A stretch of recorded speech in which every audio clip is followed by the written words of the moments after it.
Welcome to the Fall 2020 issue of Globetrotter. In this issue, we explore the myriad ways we've remained connected as a community throughout these unprecedented times, enhancing our remote online learning for students, of course, but also other thought leadership pieces such as our dialogues on diversity. Enjoy this issue of Globetrotter.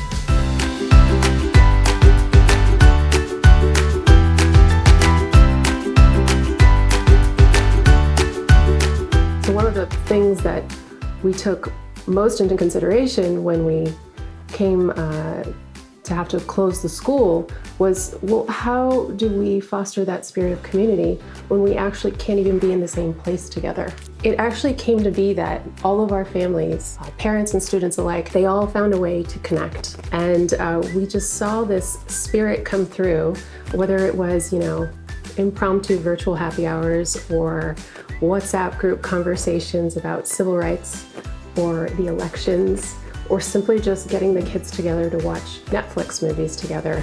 And that's why it's so important for you to have these dialogues and sometimes uncomfortable conversations, because children will say things in terms that are often quite stark and dramatic and maybe even seem really troubling. But it's the child's way of sort of processing and figuring out his, her, or their space in the world.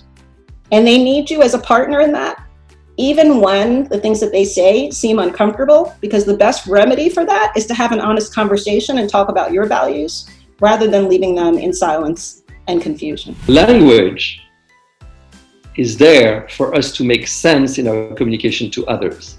But as we know, there's more to communication than sensical, logical language and analytical, phrasing.